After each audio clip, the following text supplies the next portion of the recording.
সিঁদুর হয়ে লোক হাজবেন্ডকে মারলো, এটাও এরপর সেই দুষ্কৃতকারীরা কর্পূরের মতো উবে গেল, তাদেরকে আর খুঁজে পাওয়া গেল। আমাদের দেশের সেনাবাহিনীকে দিয়ে পাকিস্তান আক্রমণ করা হলো। পাকিস্তান আক্রমণ করে পাকিস্তানের আমরা সেনাবাহিনীকে বাধ্য হলো, সেনাবাহিনী আপনারা যারা শিক্ষিত মানুষ, যারা টিভি দেখেন, পেপার দেখেন, তারা দেখবেন 7,55,00,000 টাকা ব্যয় করে 7 কিলোমিটার নতুন রাস্তার কাজে শুভারম্ভ করলেন বিধায়ক। পাণ্ডবেশ্বর বিধানসভা দুর্গাপুর ফরিদপুর ব্লকের গোগলা হইতে গৌরবাজার রাস্তাটি দীর্ঘদিন যাবৎ জরাজীর্ণ হয়েছিল। সাধারণ মানুষ বারংবার দাবি তুলেছিলেন রাস্তার এই সংস্কার করার পক্ষে, তাই স্বপ্ন পূরণ করলেন এলাকাবাসীদের বিধায়ক। সকলের সহযোগে নারকেল ফাটিয়ে রাস্তার কাজের শুভারম্ভ করলেন তিনি।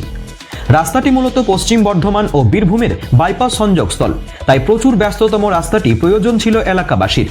রাস্তাটির উদ্বোধন প্রসঙ্গে বিধায়ক বলেন, আমি দুঃখিত রাস্তাটির সংস্কারে বিলম্বিত হওয়ার কারণে।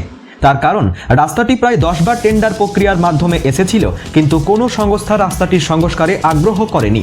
তাই সন্নিহিত গৌরবাজার, গোগলা সহ বিভিন্ন এলাকার মানুষ এই রাস্তাটি হলে প্রচুর উপকৃত হবেন এবং আমারও স্বপ্ন পূরণের এক অধ্যায় শুরু। দেরির সবুরে মেওয়া ফলে দেরি হলেও রাস্তা আজকে শুরু হলো। মানুষকে বলবো যে আপনাদের বিধায়ক অনেক দেরি করে কাজটা করতে পেরেছে, ক্ষমা চাইছি, এবং যত তাড়াতাড়ি নিখুঁতভাবে কাজটা হয় সেটা দেখবো। কি কারণে দেরি হয়েছিল?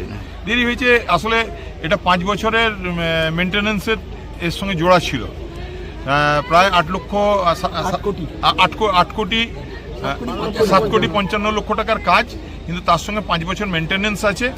তো কন্ট্রাক্টর সবাই ভয় পাচ্ছিলেন যে মেনটেন্যান্সটা রাস্তা ভেঙে গেলে তার বিপদে পড়বেন। এবং আমরা আশ্বস্ত করেছি যে আমরা পাশে থাকবো, কোনো অসুবিধা হবে না।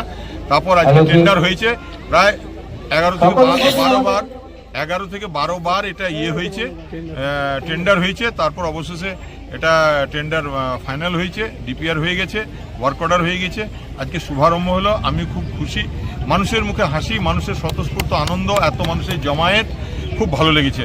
Thank you. আমি বক্তব্যের মাধ্যমে বললেন আরও 4-5টি রাস্তা উদ্বোধন হবে, কি বলবেন আপনি? দেখুন, পথশ্রীর মাধ্যমে আমাদের বিধানসভাতে প্রায় আরও 21 থেকে 25 কোটি টাকা মতো রাস্তা তৈরি হবে। যেখানে যেখানে রাস্তাগুলো খারাপ আছে সেগুলো রিপেয়ারিং হবে। কারণ এটা তো মমতা বন্দ্যোপাধ্যায়ের স্বপ্ন যে মানুষ উন্নয়নকে মানুষ উপভোগ করছে, তো এটা তারই অঙ্গ। লাউদোহা থেকে অনন্ত রুইদাসের রিপোর্ট, অ্যাক্টিভেস্ট বাংলা।